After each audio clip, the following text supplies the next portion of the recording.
పూర్తయింది, ఇక మీరు వెళ్ళొచ్చు. అన్నట్టు మాకు కొంచెం పని మిగిలే ఉంది. మీతో పనిచేయడం చాలా సంతోషంగా ఉంది శక్తి. నిజంగా జీవితంలోనే మరపురాని క్షణాలు. నాకు కూడా చాలా సంతోషంగా ఉంది, మీతో మీ టీంతో. నా మనసులో ఉన్నది చెప్పాను. నేను ఇంతకు ముందే ఎవరితోనూ ఇంత సంతోషంగా లేను. మళ్ళీ రొటీన్ లైఫ్, కష్టాలు ఎదుర్కోవాలి. వాటి నుంచి తప్పించుకోవడం ఎవరితరం కాదు కదా. Show you cannot. నేను మెడ్రాస్కి వెళ్ళే తీరాలి. అక్కడ చక్కబెట్టాల్సిన సమస్యలు ఎన్నో ఉన్నాయి. ఇప్పటి వరకు నేను ఇక్కడ పొందిన సంతోషాన్ని అక్కడి వరకు తీసుకెళ్తానని నాకు నమ్మకం లేదు. అయినా జీవితంతో పోరాడి గెలవక తప్పదు. ఒంటరితనాన్ని భరించలేం చైతన్య. ఎన్నున్నా చివరికి కుటుంబమే అన్నీ.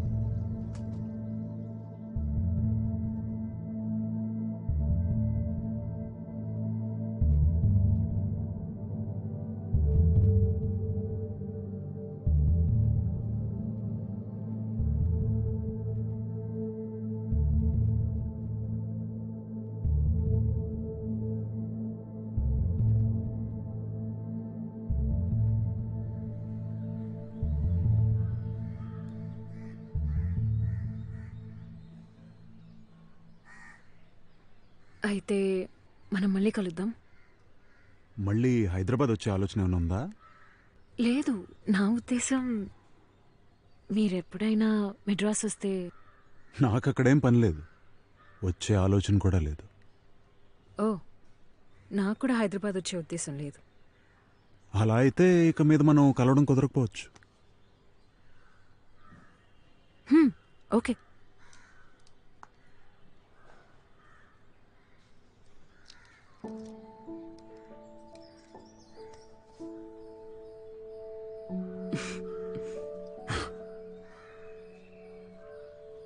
శక్తి, ఒక్క నిమిషం.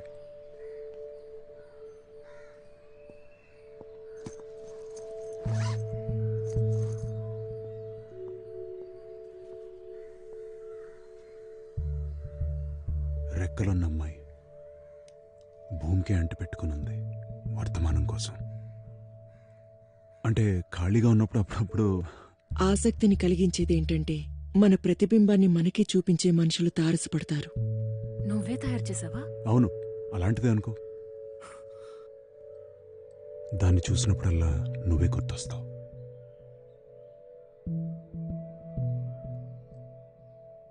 ఒకటి చెప్పనా? అప్పుడు నాకొకటి స్పష్టంగా అర్థమైంది. నా జీవితం నన్ను చాలా మార్చింది. ఆ ఒక్క బొమ్మలో నా జీవితం మొత్తం నాకు కనిపించింది. బాల్యం నుండి నక్షత్రాల్ని చూడ్డానికి అలవాటు పడిన నా కళ్ళు ఇప్పుడు నేలని చూస్తున్నాయి. నెల జీతాలు ఎందుకు ఇస్తున్నావే? ఉత్త పుణ్యానికా? మీకు అప్పగించింది ఒకే ఒక్క పని. వాడిని జాగ్రత్తగా చూసుకోమంటే ఇంత నిర్లక్ష్యంగా ఉంటారా? సిగ్గులేదు మీకు? నా బిడ్డ ఎక్కడున్నాడో ఎలా ఉన్నాడో ఇలా గాలి వదిలేస్తారా? ఏమా, నీకేం చెప్పాను? అక్కడే ఉండమని చెప్పాను కదా. అయ్యో, వాడెక్కడికి వెళ్ళాడో, ఏం చేస్తున్నాడో. అప్పగించింది ఒక్క పని, వాడిని చూసుకోమని. దాన్ని కూడా సరిగ్గా చేయరా? అది కాదమ్మా. మాట్లాడుకో. పాప నా బిడ్డ ఎన్ని కష్టాలు పడుతున్నాడో ఏంటో. శ్రీ, ఎప్పుడెక్కడని వెతకను. ఆ రోజు వాళ్ళొక పార్క్ దగ్గర చూశానని చెప్పావు కదా, ఆ పార్క్ ఎక్కడో నీకు తెలుసా? ఈ టైంలో ఎక్కడికని వెళ్ళి వెతుకుతామమ్మా? నువ్వు ఒక పని చెయ్యి, మన రిక్షా వాడు ఉన్నాడు కదా, వెళ్ళి వాడిని తీసుకురా, మనం వెళ్ళి వెతుకుదాం. ఇప్పుడు వెళ్ళి వెతకడం కష్టం అమ్మా. ఏంటి ఇంకా ఇక్కడే ఉన్నావు? చెప్పాను కదా, వెళ్ళి పిలుచుకురా, వెళ్ళు. నువ్వేంటి బెల్లం కొట్టిన రాలే నించున్నా? నువ్వు వెళ్ళి టార్చ్ పట్రా, వెళ్ళు వెళ్ళు. పోలీసులకు చెప్పక తప్పదు, ఉన్నది అదొక్కటే దారి. పోలీసులా? అది చెప్పడానికి నువ్వెవరివే? ఇన్ని రోజులు నీ దారి నువ్వు చూసుకున్నావు కదా. నీ వల్లేనే నా బిడ్డ ఇంట్లో నుంచి వెళ్ళిపోయాడు. మరి శ్రీని ఎలా కనిపెడతావమ్మా? అందుకని పోలీసులకు ఫోన్ చేస్తావా నువ్వు? ఎన్ని రోజులు తమ్ముడు గురించి పట్టించుకోకుండా ఇప్పుడు ప్రేమలకు పోస్తున్నావా? పోలీసులకు ఫోన్ చేస్తుందంట, పోలీసులకి. ఇప్పుడు వీడు ఎక్కడున్నాడు, ఎలా ఉన్నాడో, ఏం చేస్తున్నాడో భగవంతుడా.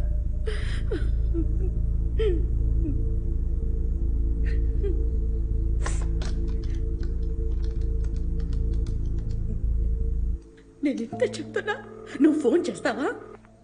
Hello GMR office. Hello hello, ఎవరు మాట్లాడేది?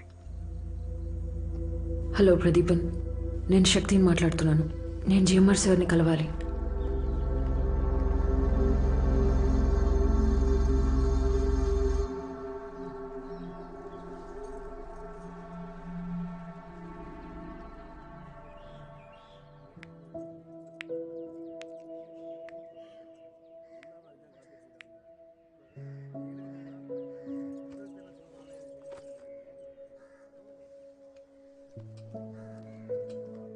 అమ్మ కాఫీ. మధ్యాహ్నం భోజనం కూడా చేయలేదమ్మా, కనీసం ఇదన్నా తీసుకోండి. లేదు పర్లేదు, వద్దమ్మా.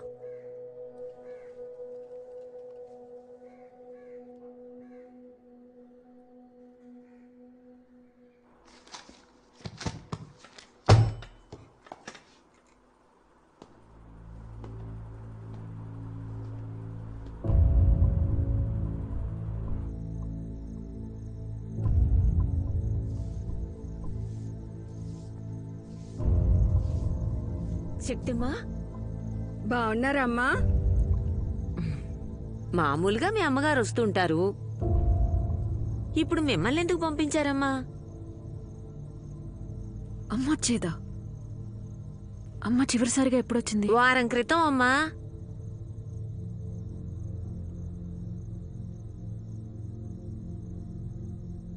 నేను జిఎంఆర్ గారిని కలవాలి. ఆయన ఇప్పుడు ఎక్కడుంటారో చెప్పగలవా? అయ్యగారా, ఆయన పొరుగురెళ్ళి 5 రోజులైందే. తిరిగి రావటానికి వారం పైన పడొద్దమ్మా. ఈ విషయం మీ అమ్మకు కూడా తెలుసమ్మా.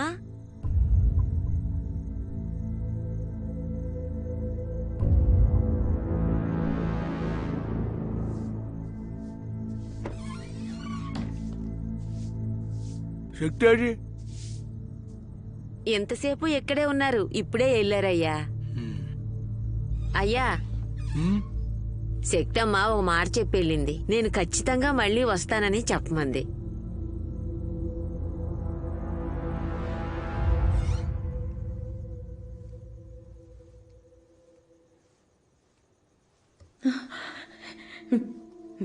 నా బిడ్డ గురించి ఏమైనా తెలిసిందా?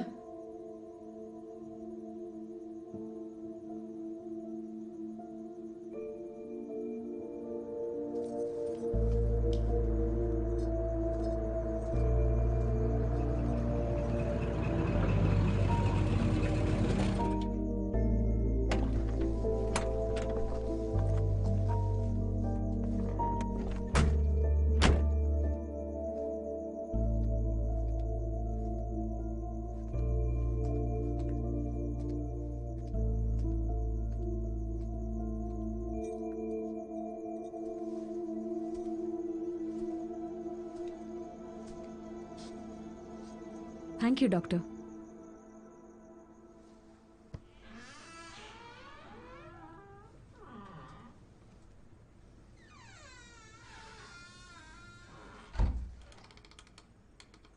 మా బాగా నీరసంగా ఉన్నావు. 2 రోజుల నుంచి పడుకోలేదు. వెళ్ళి పడుకోమ్మా. సరిగ్గా పడుకోరా శ్రీ. శ్రీ, అమ్మ చెప్తుంది కదా, సరిగా పడుకో.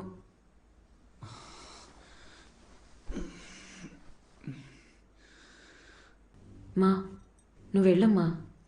శ్రీని నేను చూసుకుంటాను. మాత్ర వేసుకొని పడుకోమ్మా.